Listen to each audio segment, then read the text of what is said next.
I've been married to my husband, Nick, for 4 wonderful years. He is a great husband. Our relationship has always been centered around just the two of us. Since very early on, we made a mutual decision to not have any children. It was a choice we were both completely comfortable with, and it's something we've never second-guessed. Our life together has been fulfilling in so many ways, and we enjoy the freedom and flexibility that comes with not having the responsibilities of raising kids. Every year, when our wedding anniversary comes around, I like to plan something special to celebrate our time together. It's become a tradition that we both look forward to a time when we can escape from the usual routines of life and just focus on each other. I've always loved surprising Nick with little getaways or thoughtful experiences that reflect how much I value our relationship. This year, for our approaching 5th anniversary, I decided to go big and book an all-inclusive resort for us for a week. We had always wanted to go to this resort in our city since we had found out about it. I wanted to treat us to something indulgent, a full week of relaxation and pampering, where we didn't have to think about anything but focus only on enjoying each other's company. We've both been working hard, and this felt like the perfect way to recharge and reconnect. I talked with Nick before booking the stay, and he seemed pretty excited about getting some time off from work. Unfortunately, my mother wasn't doing well during this time. Almost 15 years ago, she was in a serious car accident that left her paralyzed from the waist down. It completely changed her life, and ours, in ways we could never have anticipated. I was still living with my parents at the time, hence I became very involved in taking care of her. My dad was the sole provider for our family, so he had to work long shifts or even overtime to pay for mom's medical calls.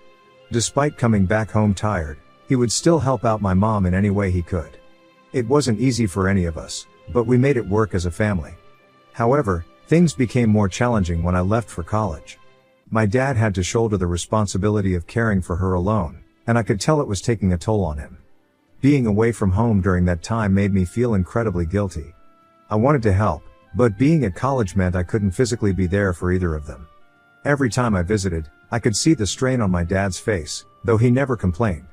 He loved my mom and was dedicated to her, but caregiving is exhausting, and I knew he needed support. This is why when I got my first job after graduating, one of the first things I did was offer to hire a full-time caregiver to help take some of the burden off of my dad. I knew it wouldn't be the same as me or my dad being there for her, but I thought it would at least give him a break, some time to rest and take care of himself. My dad was so grateful when I made the offer. I could see the relief in his eyes, and it made me happy to be able to do something meaningful for both of my parents. It felt good to know that they would have the support they needed, and that my dad wouldn't be alone in managing everything. However, my mother's health was declining. She had started having respiratory issues, which made it difficult for her to breathe without supplemental oxygen. Over the years, she had lost much of the muscle tone in her upper body, making it nearly impossible for her to move her wheelchair independently anymore. It was not just her physical health that's deteriorating, her emotional state had been in steep decline as well. The vibrant, active woman I grew up with, who used to take charge of everything and everyone, was battling deep depression and overwhelming frustration over her lack of mobility. One night, my dad called me in a panic. He said my mom had started waking up in the middle of her sleep, screaming from terrifying nightmares. She kept telling him that she was going to die soon. Hearing those words from him made my heart nearly stop. I had known she wasn't doing well, but the thought of her feeling so desperate and terrified was more than I could bear. It had been a month or two since my last visit to them, mostly because of my demanding work schedule, so without a second thought, I told my dad I would drive over to their place in the morning. I knew they needed me, and there was nothing more important at that moment than being there for both of them. However, when I told my husband about my plans to visit my parents for a few days to take care of my mom, he didn't like that. Nick wasn't really a family guy. Unlike me, who was blessed with a warm and supportive family, my husband, Nick, had a much more difficult upbringing. My husband grew up in a household where his parents clearly favored his sister, who was the golden child in their eyes. Nick, on the other hand, was often overlooked and neglected. It was heartbreaking to learn that he had spent much of his life feeling ignored by the people who were supposed to care for him the most. Over time, he had learned to live with this reality, but the scars it left were deep. Nick's family lived quite a distance away, and they seldom made any efforts to visit us. His family never had any get-togethers even on Christmas. This physical and emotional distance meant that Nick wasn't close to his family. In fact, he had been estranged from his sister for years and their relationship was almost non-existent. When Nick and I started dating, I was very open with him about the strong bond I had with my own family. I wanted him to understand how important they were to me and that visiting them was something I did as frequently as I could, despite the long 3 to 4 hour drive it required. In the beginning, Nick seemed to be okay with it. He would even accompany me on those trips, and it felt like he was becoming a part of my family too. My dad, in particular, really took a liking to Nick and treated him like a son. They shared a love for football, and it was a joy to see them bond over a game with a beer in hand, laughing and chatting as if they had known each other for years. But as time went on, something shifted. Nick began to withdraw from these visits, and eventually, he stopped coming with me altogether. It was pretty evident that he had grown tired of spending time with my parents over time since he was not used to being with family frequently, though he never explicitly said so. It became more and more difficult for me to get him to join me on those trips, and I found myself making excuses for his absence. My dad, who had genuinely enjoyed Nick's company, would sometimes ask about him each time I visited him, his voice tinged with a bit of concern. I didn't have the heart to tell my dad the truth that Nick didn't want to spend time with him and mom anymore, so I would lie and say that Nick was caught up with some urgent work or that he had something important to take care of. I knew that Nick's past experiences had shaped him in ways I couldn't fully understand, so I tried my best to be understanding. I had reduced my visits to my parents a lot as a result since Nick never liked it. However, this time was different. My parents needed me. Hence, I packed my bags to visit them. When I arrived at their home, I was filled with a mix of emotions: happiness to be with them, but also a sense of worry that had been lingering in the back of my mind. My dad had mentioned over the phone that my mom wasn't doing well, but nothing could have prepared me for the reality of seeing her in person. As soon as I saw her, my heart sank. She looked so much thinner than I remembered, almost frail, and it was clear that her health had deteriorated more than my dad had let on. Her once vibrant hair had started falling out, and she seemed like a shadow of the strong, lively woman who had raised me. It was painful to see her like this. But I pushed those feelings aside because I knew what I needed to do. I needed to be there for her and for my dad, who had been doing his best to take care of her on his own. Over the next few days, I took on the responsibility of cooking for everyone, giving my dad a much-needed break. I knew how much he loved the meals my mom used to make for him, so I made sure to prepare some of his favorites, hoping to bring a bit of comfort and normalcy back into our home. Seeing the contentment on my dad's face as he enjoyed those meals meant everything to me. I tried to spend as much time with both of them as I could, whether it was sitting by my mom's side, talking to her softly, or sharing a quiet moment with my dad after dinner. I knew that just being there made a difference, even if I couldn't change the situation. At night, after everything had settled down, I would call Nick to let him know how things were going. I told him about my mom's condition, how worried I was about her, and how my dad was holding up. However, Nick didn't really care much or show any sympathy. Whenever I would share updates about my mom's worsening condition, he would often tell me I was stressing him out about my family problems and that he needed to relax after work. I tried to convince myself that he was probably just exhausted after a long day at work and didn't have the energy to engage more deeply. But in my heart, it stung a little. I wanted him to understand the gravity of what was happening and to offer some comfort, but as our anniversary date approached, my mom's condition took a frightening turn for the worse. She began vomiting blood and bile, was unable to keep anything down, and was struggling to sleep at night. I would stay up with her for hours at night and listen to the radio with her just to calm her down. It was terrifying to watch her suffer like this. We visited the doctor and he prescribed her medication to manage the symptoms, but he made it clear that things were becoming more serious. When Nick called me, asking about when I would be driving back home so we could start packing for our approaching vacation, I told him, with a heavy heart, that I was having second thoughts about going on vacation. I explained that my mom's health was rapidly declining, and I wasn't sure if it was the right time for me to leave her. Nick didn't take this well. He snapped, telling me that a one-week vacation wasn't going to kill my mother and that he needed to spend time with me too. He went on to tell me how I always prioritized my disabled mother over him and he felt neglected. His words hit me hard, and I felt a wave of guilt wash over me. He was right in a way. I was his wife, and our relationship was important. He needed me just as much as my parents did, and I could understand why he was upset. But at the same time, the thought of leaving my mom when she was so sick filled me with dread.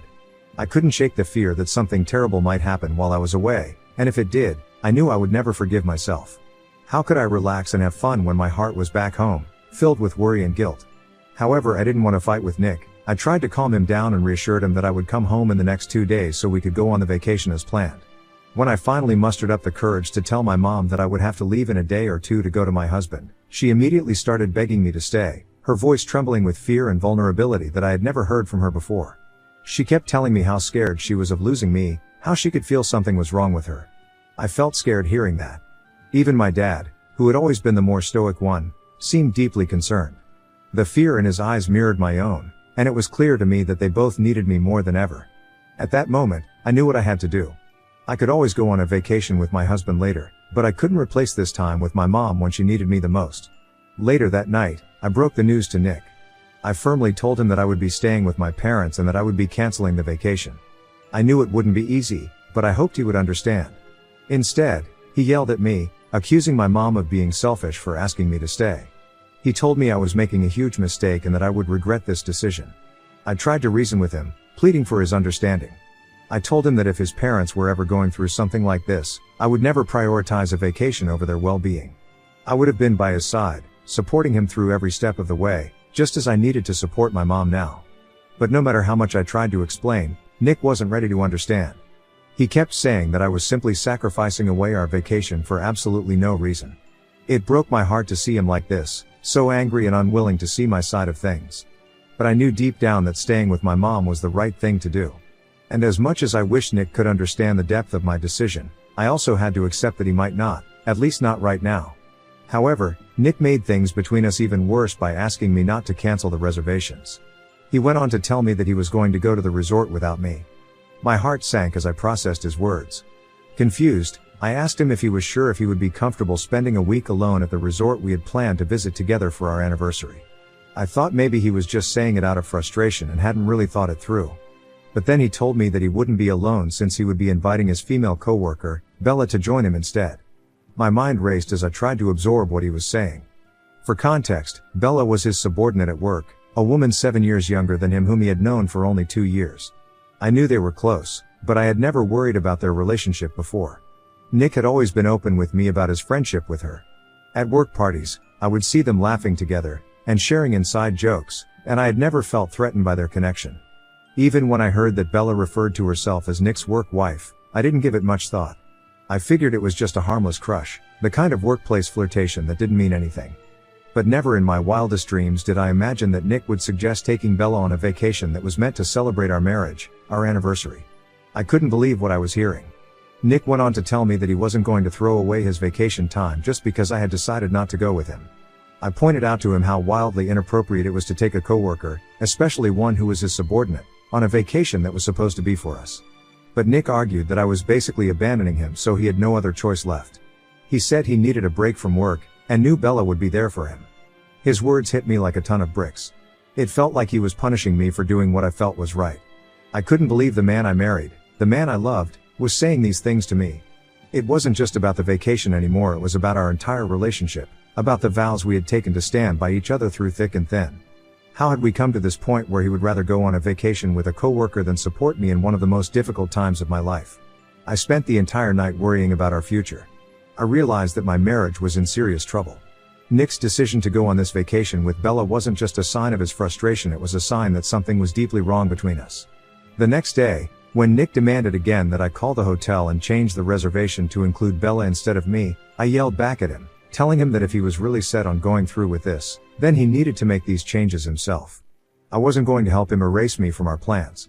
After the call, I sent him all the booking details and then collapsed into tears, feeling utterly defeated. As I cried, I must have been louder than I realized because my dad came to check on me. He gently asked if everything was okay and assured me that if I needed to go back home, he would take care of Mom. I shook my head, still crying, and told him that I wanted to stay. If Nick was really going through with this, what was the point of me going back? The thought of returning to a house where I was clearly not valued, where my husband had chosen someone else over me, was unbearable. It felt like the life I had known, the life I had worked so hard to build, was falling apart. In the end, Nick did end up going to the resort with Bella. From the resort, he even had the audacity to post multiple pictures online, images of them drinking cocktails, watching the sunset together, hiking together. The sight of him smiling with her in the photos, in the very place we were supposed to celebrate our anniversary, made me feel sick. Soon, I started getting messages from some friends and cousins who also followed Nick on social media, who had seen the photos with him and this woman, asking if everything was okay between Nick and me. Their concern was genuine, but it only deepened my sense of humiliation. It was as if the private pain I was experiencing had been dragged out into the open for everyone to see. I felt sick, ashamed, and utterly confused. Clearly Nick was knowingly humiliating me. I tried my best to convince myself that maybe nothing inappropriate was happening between Nick and Bella, that they were just relaxing and enjoying the break. But no matter how much I tried to rationalize it, I knew in my heart that what Nick was doing was wrong on so many levels. It wasn't just the possibility of something sexual happening. It was the sheer indecency of it all, the betrayal, the disregard for our marriage, and the way he was punishing me for not going with him. The realization that the person I had devoted my life to could be so uncaring, so spiteful, was shattering. Just when I thought things couldn't get any worse, life dealt me the most crushing blow. It was just 3 days after Nick had left for our vacation with Bella, and I was still trying to process the betrayal when in the middle of the night, my mother passed away. My dad found her in the morning, and the sound of his heart-wrenching cries broke through my sleep like a nightmare came to life. I rushed to see what had happened, and when I saw her, lifeless and peaceful, I fell to my knees. She had been suffering long enough, and the only solace I could find in that moment of utter devastation was that she had passed away in her sleep, without further suffering. With her, I felt like a part of me had died. My dad somehow managed to collect himself enough to call the ambulance and begin making the necessary funeral arrangements. I was numb and disconnected from reality throughout all this. The pain was so deep, so all-consuming, that I couldn't think or function. I don't know how he did it. The only thing I could think to do was call Nick. I was desperate to hear his voice, to find some comfort in the person who was supposed to be my partner in life. Through my tears, I dialed his number, praying he would pick up and be there for me in this darkest moment. But he didn't answer. Not once. I called him over and over, leaving message after message, pleading for him to call me back as it was urgent. But there was nothing. No response. My husband couldn't even be bothered to pick up the phone when I needed him the most.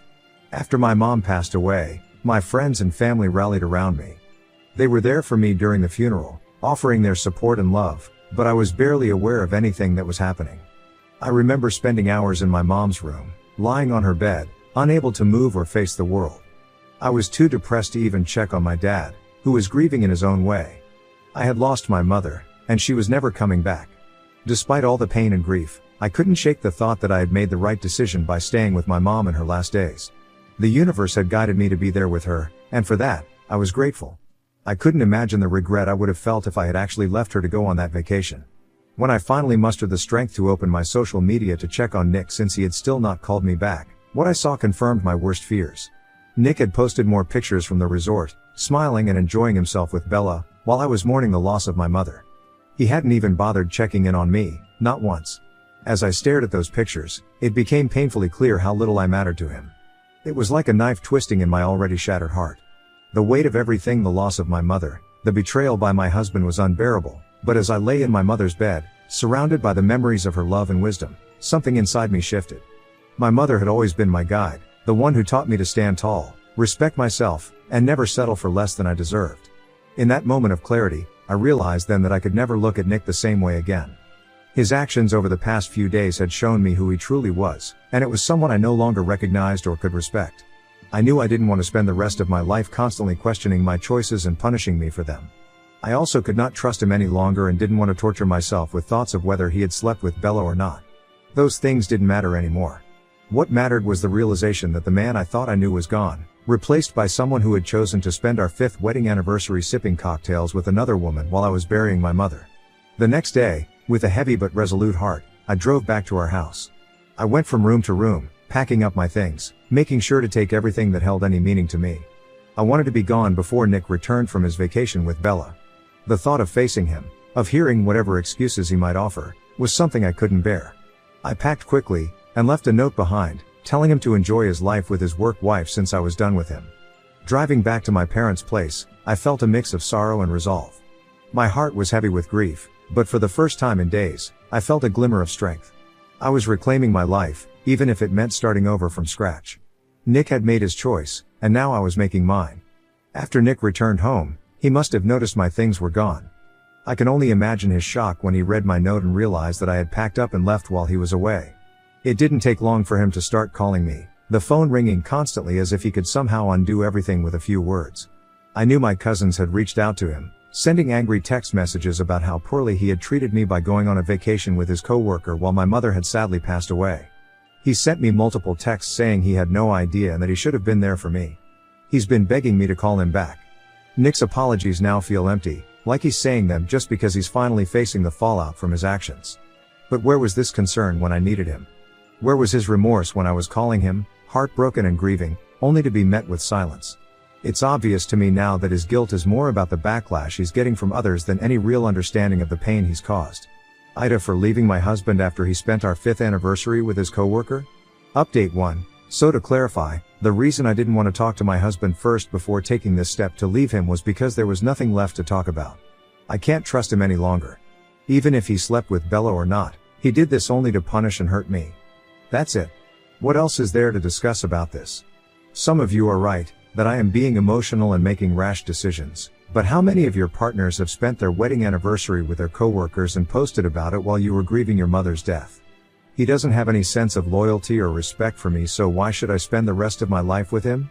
Update 2. Thank you to those people who have reached out to me for words of comfort since my last update. I did talk to my dad about it and told him about everything. I wanted his opinion on whether or not I was really making the right decision to leave my husband. He loves Nick just as much as he loves me, so I knew he would not be afraid to call me out if he thought I was making a mistake. My dad agreed that what Nick did was unforgivable, but also pointed out that I needed to talk to my husband and get to the bottom of this. My dad believes that Nick has been having an affair with Bella and has urged me to find out the truth so I can get some kind of closure. Hence, I have finally reached out to Nick and asked to meet with him one last time. Update 3. Long story short, my dad and everyone else were right about Nick. He did have an emotional affair going on with Bella. He confessed to me during our conversation that although they never did anything physical, he had grown very close to her over time. He basically blamed me for always neglecting him and how he never became my first priority even after marriage. I argued back, reminding him of our regular date nights, the dinners I cooked for him, the conversations we had every evening about our lives, how I did his laundry exactly the way he liked, and how I cleaned the house even when I was exhausted after work because he didn't like the house being messy or disorganized, how I even bought him expensive gifts, while he would only give awful and inconsiderate gifts in return. So how, I asked, did I ever neglect him when I wasn't the one having an emotional affair with their coworker? Nick had no answer to my question. He admitted that taking Bella on the vacation was his way of messing with me and making me feel bad. He assured me that nothing ever happened between them, but I didn't believe him. He begged for forgiveness and almost broke down apologizing for not being there for me during my mother's funeral, but I didn't even flinch. Life is too short to stay married to someone who is this childish and immature. I'm going ahead with the divorce as planned. We don't have kids, so this is going to be straightforward.